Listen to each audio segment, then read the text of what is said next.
Zach, we are back and we are talking what we would trade every single old wide receiver for. This is part one. We'll be diving into 6 wide receivers today that are on the older side. All of the wide receivers that we'll be talking about are going to be 28 years or older, which in Dynasty is when you kind of start having that worry of, hey, when is that cliff coming? When are these guys' production going to expire? And when is their value going to expire as well? These are things we need to be focusing on. So, hey, we're talking what we're selling them for, reasons we might be selling, maybe reasons we're buying. Some of these guys we might be more in than out on, but hey, some teams are buying, some teams are selling, depending on which way you're going, which side of the fence you're on.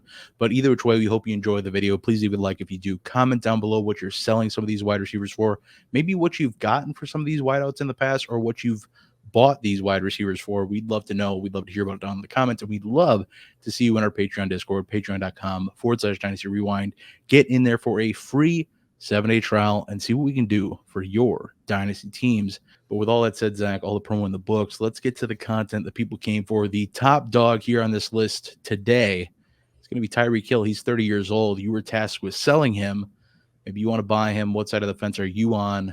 What are some values you're looking at for Tyreek Hill? Yeah, this is one of the tougher ones on the list because you saw a perfect example of everything that Tyreek Hill can do last year. I mean, Tyreek Hill carried people's teams to a championship just a season ago. So that's every reason right there to buy Tyreek Hill. There's no reason that kind of production can't repeat. He hasn't had a change in offensive coordinator, hasn't had a change in personnel. They haven't added some significant weapons. They did add Jonnu Smith and Malik Washington, but that's not really impacting Tyreek Hill's value whatsoever. Tua's still there, so there's nothing really different from a year ago. Now, look, that's not to say you can sit here and look at every dynasty situation and say, well, it's the same as last year, so that should be the expectation.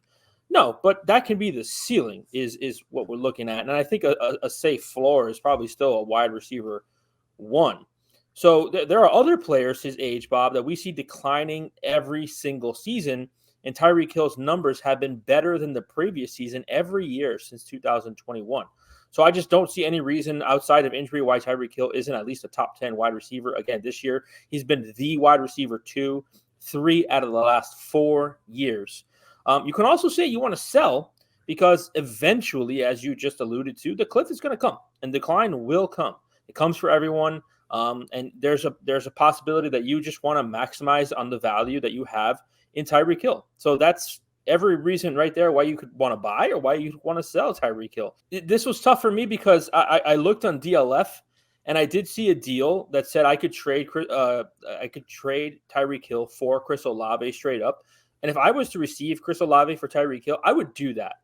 But if I'm on the other end of that deal, I'm not doing that. And even if I'm in a competitive scenario, I wouldn't do that because I think that eventually Chris Olave's ceiling can be what Tyreek Hill is doing. Maybe not so much wide receiver 2, 3 out of 4 years, but top 5 wide receiver. I don't see why that's out of the realm of possibility is all I'm saying. And obviously there's just the years of youth that you have on Olave that you're not going to get back for Tyreek Hill. A move that I would make for Tyreek Hill is moving JT and acquiring Tyreek Hill and Tajay Spears. I tear down pretty big at the running back position, but I'm still getting some production from the running back position. Plus, I get it why the community is still very high on Jonathan Taylor, but the fact of the matter is he hasn't done anything in 2 years. So if I can get that kind of production where I'm acquiring at least a wide receiver 1, a wide receiver that has every possibility to be the number 1 wide receiver in fantasy football again, even if it's just for 1 year, and I get a safe 8 to 10 points at the running back position, I would do that. That's a deal I would feel very comfortable doing. I'd really like the Chris Olave deal if I were to move off Tyreek Hill, but a move that I could say I think would get it done is moving Jonathan Taylor and acquiring Tyreek Hill and Tajay Spears. Either way you look at that deal, whether you're buying, whether you're selling, I think that's a deal that works out for both players there, Bob. Tyreek Hill is such a tough one. Nate and I talked about it with Christian McCaffrey, where it's so hard to find the right value for what Tyreek Hill can still be in your lineup. Tyreek Hill is a game breaker when it comes to the wide receiver position and the points he can put up on any given week, and most weeks still very consistent. So it's tough to find the right value. I would love if I had him to go get Chris Olave. I think depending on what side of the fence people are on with that, that, you alluded to it. You're not going to get the youth back with Chris Olave. So I wonder if that's a deal where you have to do some sort of pick swap in there where the Tyreek Hill side has a pick improvement over the Olave side so that you have a little bit of a benefit of youth coming along with Tyreek Hill somewhere along the way. Maybe it's a straight up pick, probably a later pick, like a third. Maybe you get a 2-3 swap in an Olave deal. Again, it depends on which side of the fence people are on. Same with the Jonathan Taylor deal. If you need a running back, you have Hill and Tyjae Spears kicking around. That makes a lot of sense for you too, because while we haven't seen it with Jonathan Taylor for 2 years, still a relatively young running back, locked into a system for a couple of years that we like with Shane Steichen. Hopefully an improving offense with Anthony Richardson, looking at things through rose-colored lenses and kind of, hoping for the best, projecting the best, and having some optimism. I don't hate either of these moves that you put together here, Zach. And absolutely with Tyreek Hill, still somebody who's valued as a top, fringe top 12 dynasty wide receiver, despite his age. And that is solely based on the fact that he's still putting so many points in your lineups. And he hasn't seen the decline like the next player I'm going to be talking about. And the player I have coming up is Davante Adams. He's 31 now, will be 32 by year's end. And I am 100% trying to sell Davante Adams wherever I have him, whenever I can, any possibility I can. Get him off my roster. He'll be 32 by the end of the season. He's declined in points per game each of the last 4 seasons. And now I can't say that without noting that he was at the top of the mountain scoring over 20 points per game. It was bound to happen. He was bound to kind of slowly trickle down. And he still put up a wide receiver 16 finish in points per game last year and finished as a wide receiver 1 on the season last year. So it's not like he's really being bad yet, but we've seen that decline consistently every single year. Unlike you noted with Tyreek Hill, still, ascending or at least still putting up huge numbers. It's hard to look at Davante Adams, who's declined. Now he's in this terrible situation, maybe one of the worst he's had over the course of his career. Definitely quarterbacks in Green Bay wise, had never had quarterbacks as bad as Aiden O'Connell or Gardner Minshew. And I know Gardner Minshew just had a decent enough season with Michael Pittman last year. I'm not going to stand here and say that Davante Adams won't score points this year, putting in a wide receiver 2 seasons, still well within the realm of possibilities. And that's what yields you still a decent enough return. But that wide receiver 1 upside is just about gone. And when you mix in the age, the decline, I'm definitely looking to pivot to somebody younger. So let's say I'm just looking to get younger, maintain some wide receiver depth. I love looking at current Packer, Jayden Reed, though I feel like I'd probably have to add a third on top of Adams to get to Reed if I'm making that deal. If I'm looking for safer points and I don't mind the pivot to a quote unquote lesser, somewhat aged wide receiver, not as old as some of the wideouts we're talking about, but Christian Kirk is a name that screams out to me in a similar value range where you're getting Adams. You'll likely get Kirk and a small plus in that deal as well. And while you lose some of the upside with Kirk, I think you get a nice floor out of Christian Kirk where he can still be your wide receiver 3 or 4 on your team, flex play, whatever the case is. And you get that age kicked back on top of Christian Kirk that you don't get with Adams. So I'm looking to sell out on Adams.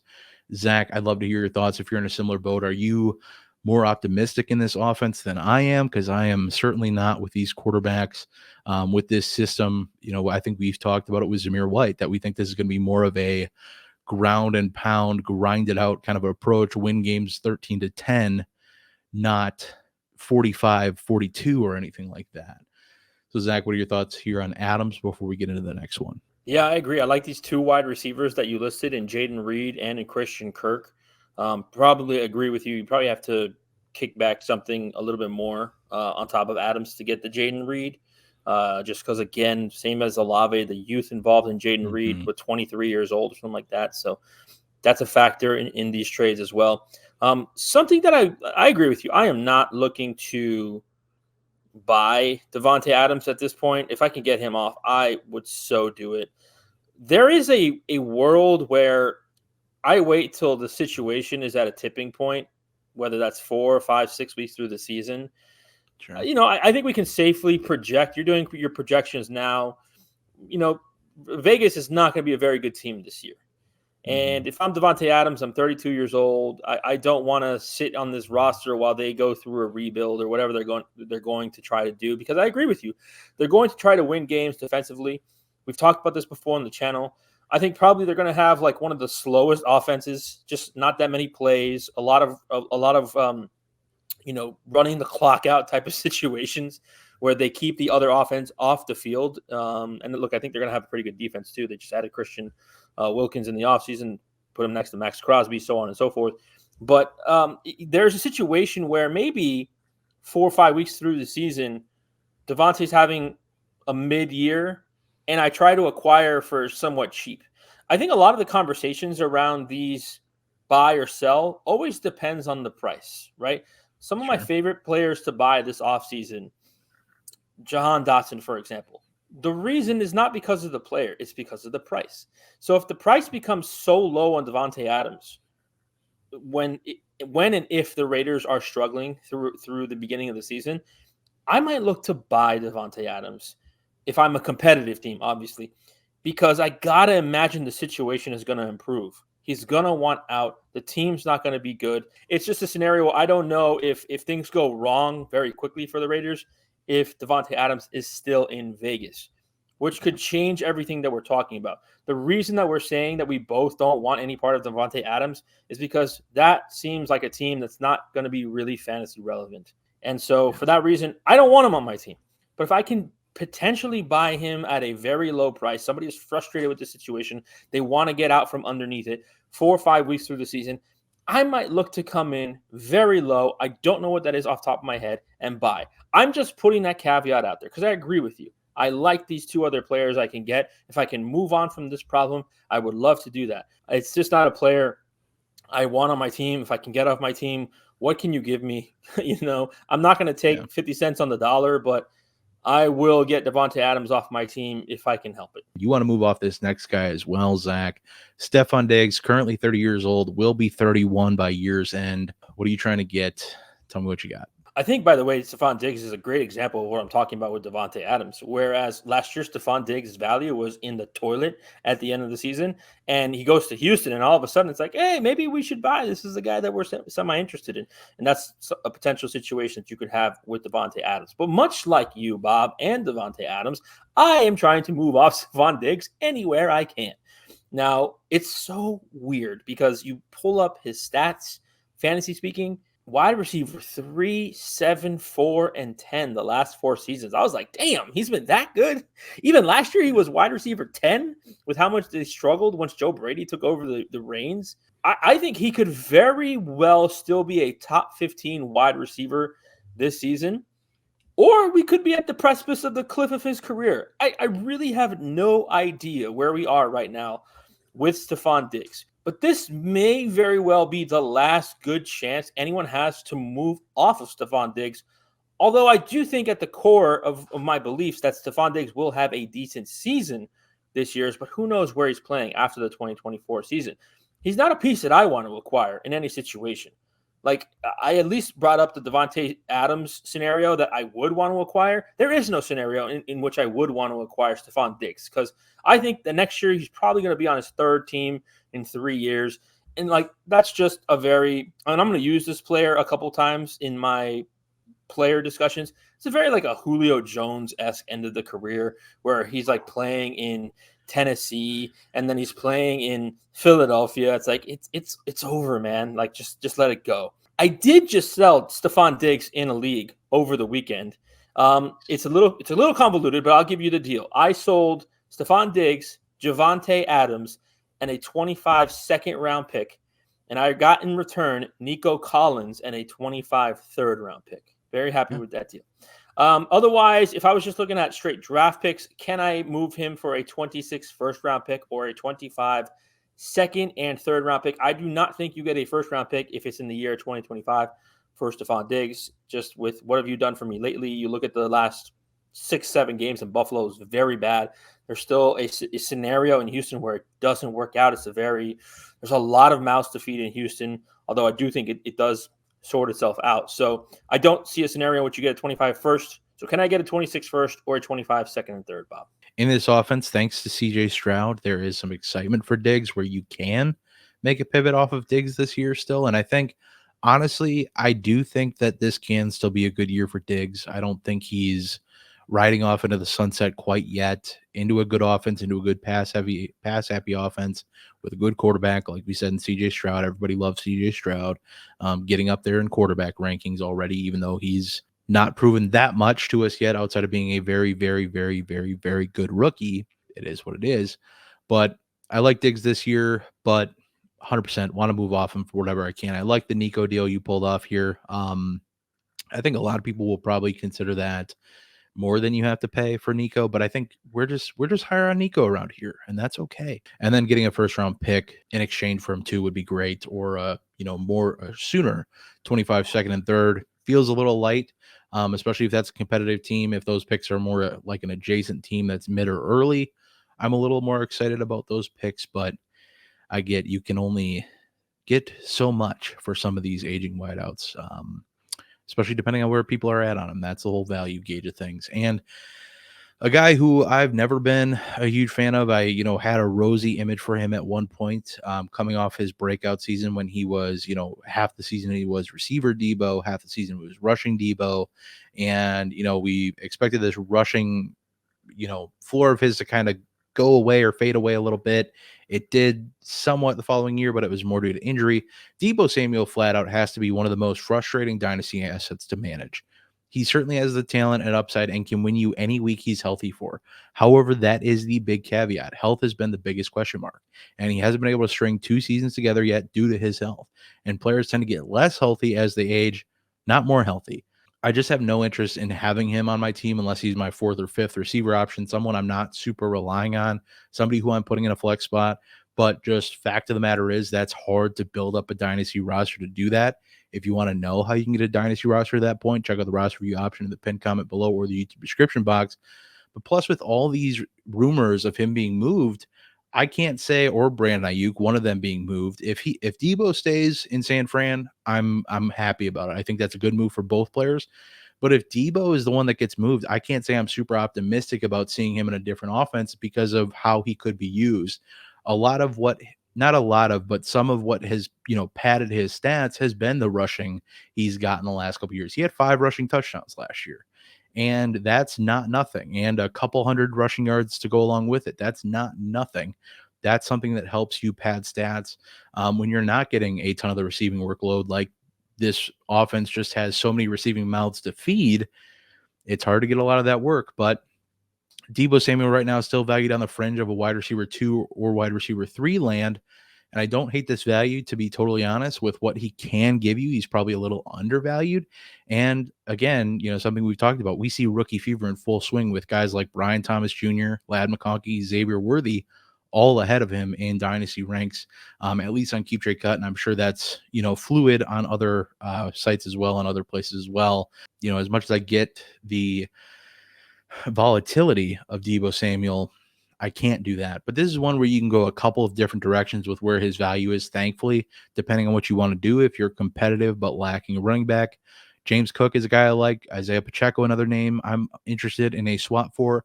If you're retooling or rebuilding, you can play it simple, chase a 25 first and a 26 second, or secure a bookend at tight end for the long haul that you don't need right now.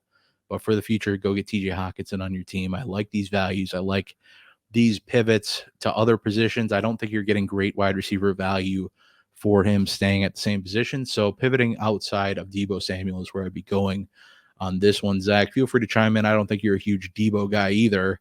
But before you get into your next one, what do you got on Deebo? I like the 2 running backs you named there, James Cook, Isaiah Pacheco. It probably would take a little bit more to get James Cook. I think Isaiah Pacheco you could do straight up, depending on what the trade looks like there. But I'm not sure you could do James Cook just because of the production that he had last season, Sure. especially when Joe Brady was there, and Joe Brady is in fact there. And it looks like they're centering that offense somewhat around James Cook with shipping Stefon Diggs out, and really, you could call Keon Coleman a Stefon Diggs replacement. I'm not going to do that. So I like the 2 that you named there.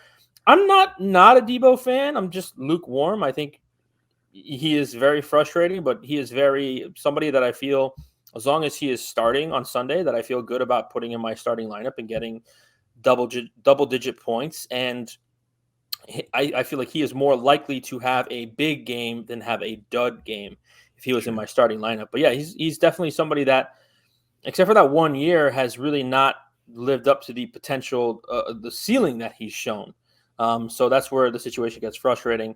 But I am a believer in Ayuk and Ricky Pearsall, as you know from when we did the rookie draft guide. So yeah, if I could pivot off of Deebo Samuel, like if I have a lot of shares of Ricky Pearsall from getting him in the mid to late second round of rookie drafts. So if I had a situation where I had Deebo Samuel and Ricky Pearsall, then yeah, I would be looking to pivot off Deebo Samuel.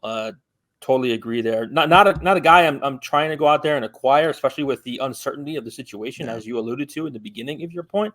But I mean, if I inherited a team with him or he's on a team of mine, I'm not feeling bad about it. Even if he got moved somewhere else, I'd feel, because like, yes, San Francisco is a perfect offense for him, but it's also an offense that relies on efficiency instead of volume. So maybe Deebo Samuel goes somewhere else and gets more volume and is a little bit less efficient. Who knows?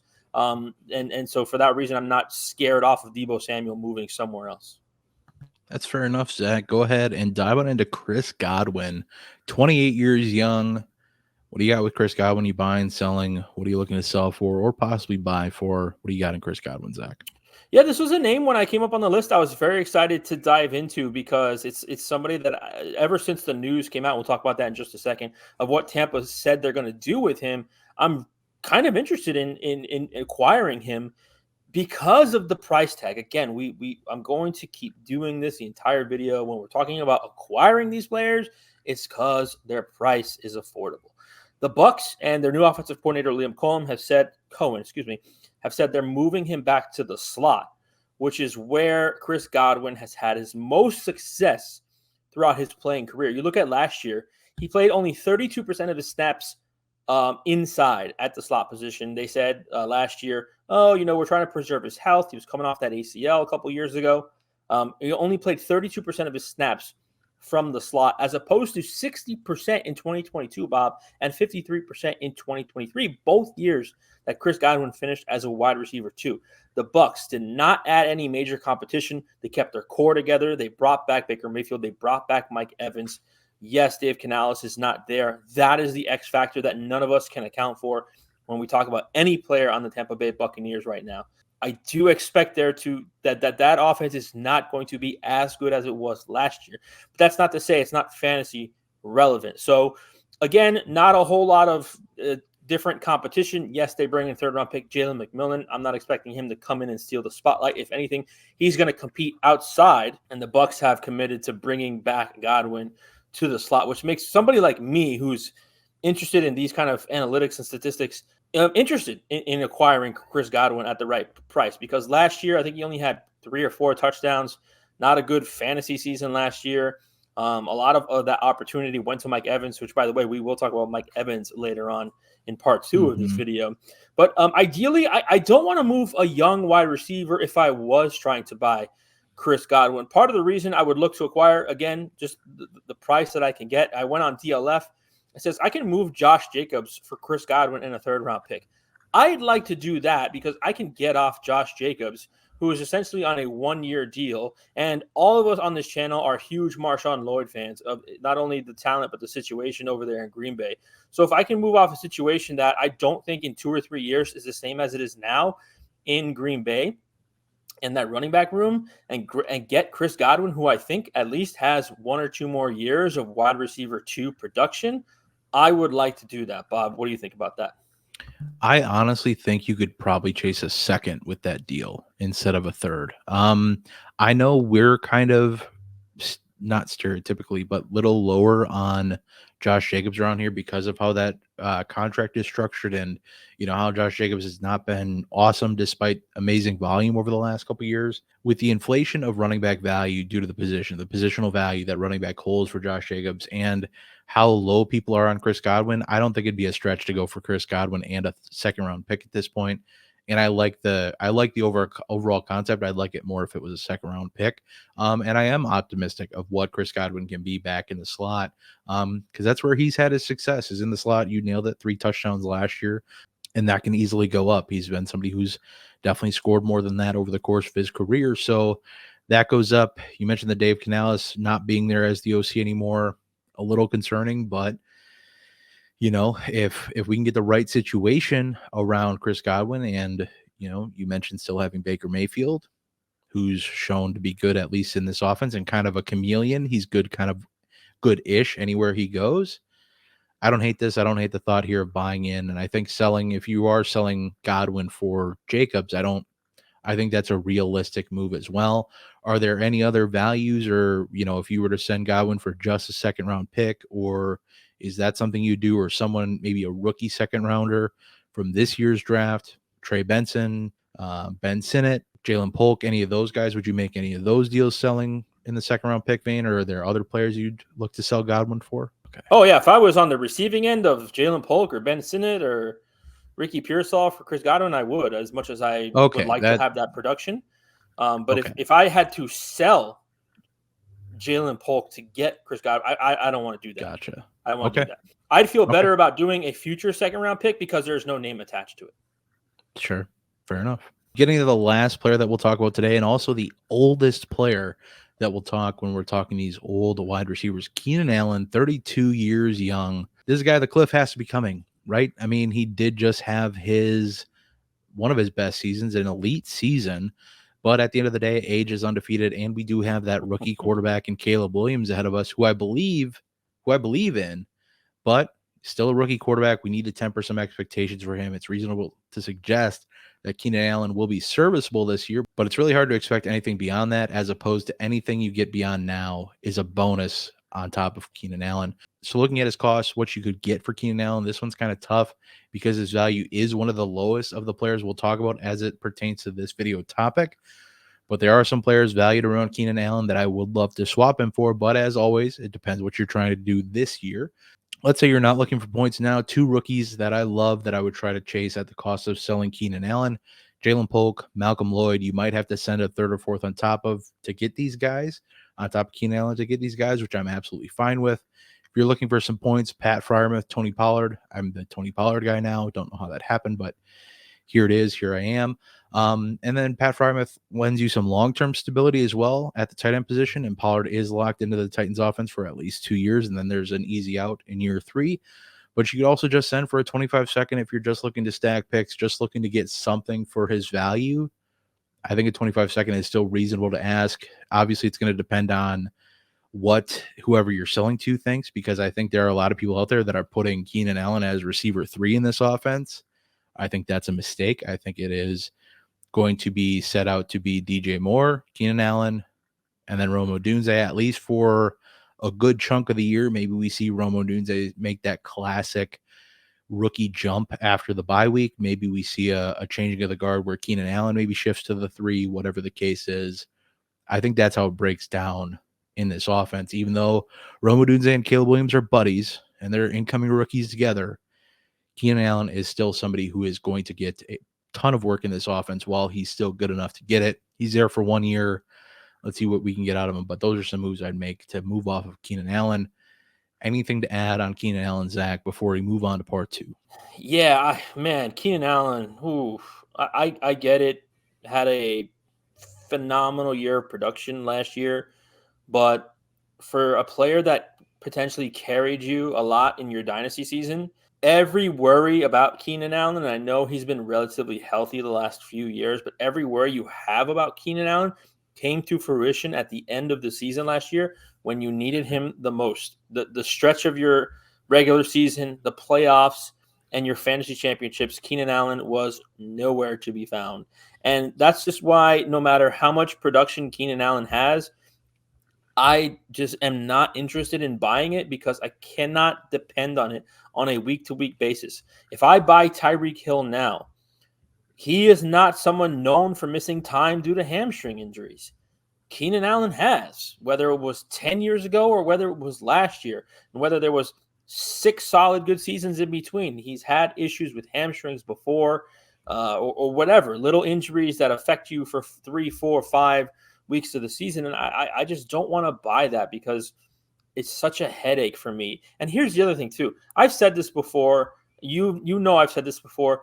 I don't necessarily expect that all 3 of those guys or those 2 guys come in, Keenan Allen and Rome Odunze, and Rome Odunze is the 3rd option in that offense.